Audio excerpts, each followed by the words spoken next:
Hi, everybody. My name is Harrison Smithart. I'm a grad student at the University of Pittsburgh, and today we'll be talking about balancing time, money, and health as an accountant. All right, so just a quick question to get us started here is how much money would you be willing to pay to get an extra hour of sleep each night? Well, it sounds like a really simple question. There's a lot of different factors that you must consider in order to make a good response or answer this question properly. So, for starters, we're going to want to define what enough means to you. We'll go through an example walkthrough for accountants. We'll talk about the hidden costs of overworking, how to mitigate those costs, and a conclusion. All right, so for starters, how much is enough? The ideal amount of money to live comfortably is going to be drastically different from everybody, depending on their life circumstances. So, whether you are a single individual or whether you are married, getting ready to have children, those are completely different financial situations that you find yourself in, and they require totally different preparation. So a couple financial metrics that we're going to use in order to help determine how much is enough is here they are. We're going to start with the bare minimum budget. Uh, this is essentially going to be just the absolute minimum that you need in order to get by. From housing costs to the minimum amount of groceries that you need to travel to and from work, it's just the bare minimum. Up next, we'll talk about the 50-30-20 rule, which says that of your take-home income, you want 50% going towards needs, 30% towards wants, and 20% towards savings. We'll talk about the safe withdrawal rate, which we're going to assume is 3.5%. So we're going to want to find a number, a retirement number that we can pull 3.5% from and live comfortably off of. We'll talk about the fire rate, which is financial independence, retire early. It's essentially how quickly, how many years it's going to take to hit that big number that we can pull from. And then lastly, we'll talk about a personal value ranking, which isn't a financial metric, but it is really important to get your what you care about in order. So whether it be spending time with family, spending time with friends, making money, getting to travel, having hobbies, you want to have all those things in order so that when you're making decisions, you're considering what's most important to you. So getting into this example, we're going to walk through a basic accounting or accountant salary and uh, talk about the bare minimum in the city of Pittsburgh. So for starters, $85,000 starting salary, which is subject to increase as you become a senior associate, a manager, a senior manager, and a partner. And then we will go through the $32,000 minimum that it requires to live in Pittsburgh. This is only for essentials. So only for that housing, only for getting groceries, those types of things. And then, as you can see, once we get a monthly breakdown of these two things, after tax for the starting salary and adding up or dividing by 12 to get the bare minimum for the bare minimum budget, we find that we have $1,900 left over. So the big question is, what are we going to do with those $1,900? All right, so how do you utilize the leftovers? So as I mentioned before, we're going to use the 50-30-20 rule as a guide. So for starters, that means 50% towards needs, 30 towards wants, and 20% towards savings.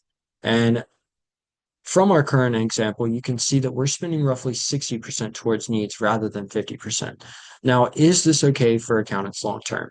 Obviously, the answer to this question is going to vary from person to person, but personally, and for the sake of this presentation, we're going to assume that it's okay, mainly because as a starting accountant, it's important to be studying for the CPA exam, and it's also important to be getting ready for those first busy seasons of your life.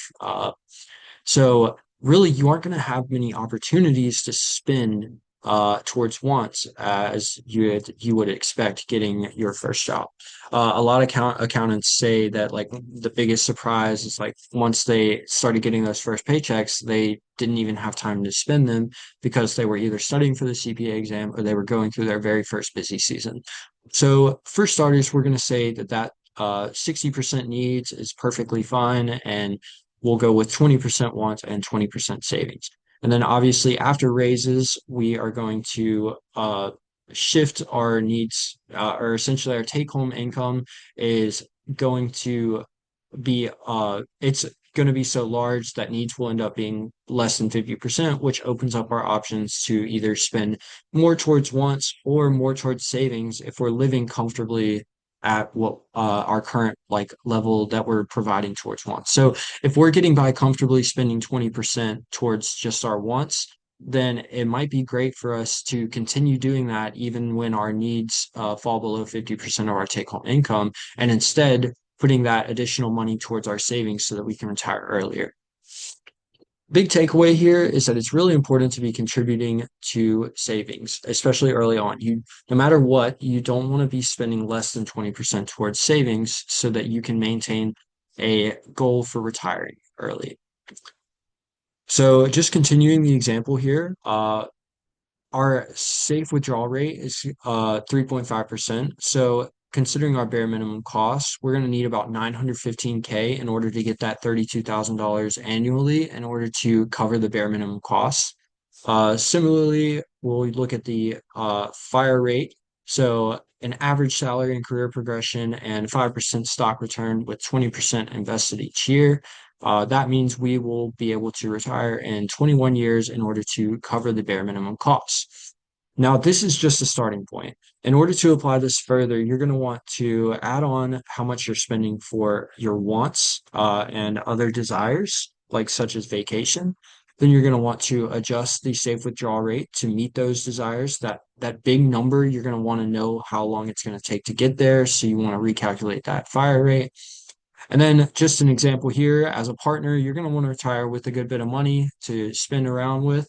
So rather than doing a $915,000 FIRE number, we're going to use a $3 million one. And as you can see, we go from being able to retire in 21 years to being able to retire in 35 years, which is still before the age of 60, but it's important to consider that trade-off for how comfortably we want to live once we retire. So next we'll consider the hidden cost. These are going to be the costs beyond just financials. So what we are giving up is going to be physical health, mental health, personal life, and social life to some extent in order to hit that level that we're trying to get to. So for starters, physical health is going to be stress and sleep deprivation and burnout. They all impact your physical health and can result in for example, like weak immune system, you can become sick easier. You might not have enough time to get exercise as you'd hoped. The same with mental health. During busy seasons, you're going to face anxiety and depression, and you want to find ways to power through these situations and uh, avoid issues existing outside of work that are just stemming from work. And then personal life and social life. If you're overworking, you obviously aren't going to have time to spend as much with family or time doing the things that you want to do. So addressing overworking concerns.